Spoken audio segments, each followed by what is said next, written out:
So most of us know how to use a capo. Basically put it on a fret, use some of our familiar open chords, and voila, we're in a new key.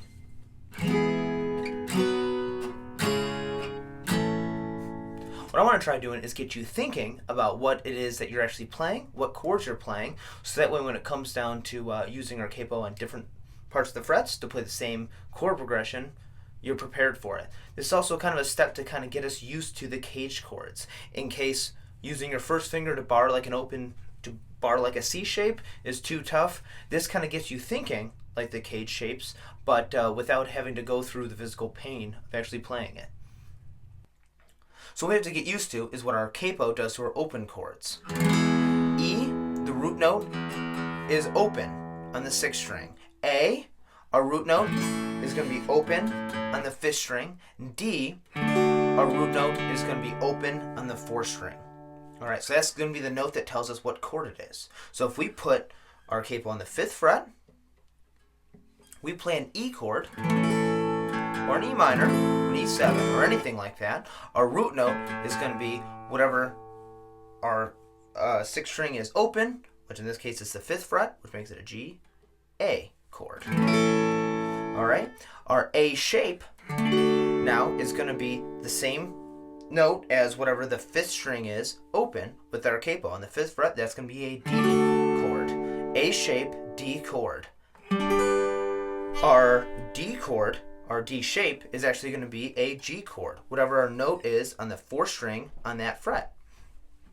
Okay, so those three are pretty simple. Now if we take, how about like a G and a C chord?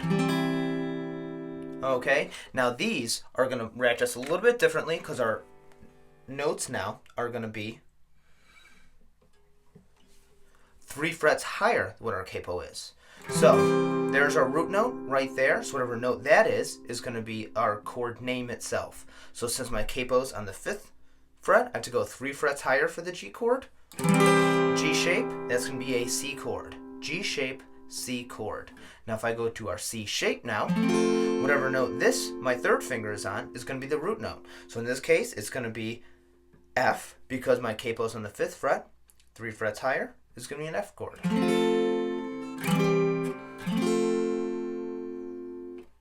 So now that we know how our capo actually affects our open chords, what we can do is we can actually assign them kind of like the cage shapes.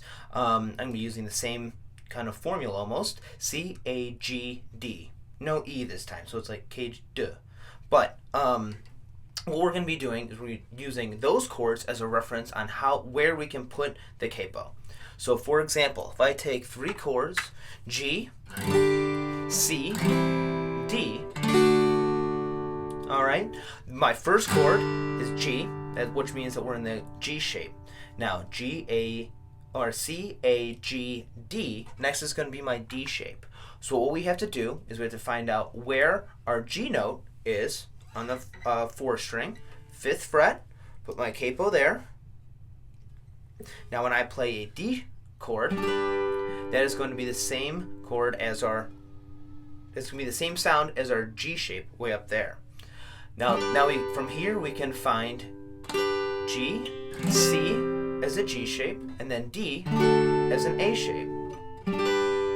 Alright, so we have G, D, next is going to be C. So now where is C with our capo? Our C is right there, put my 3rd finger on it, or my G is right there, put my 3rd finger on it to get my C shape. 3 frets back, it's going to be the 7th fret. Now I'm in C. My G chord as a C shape. C,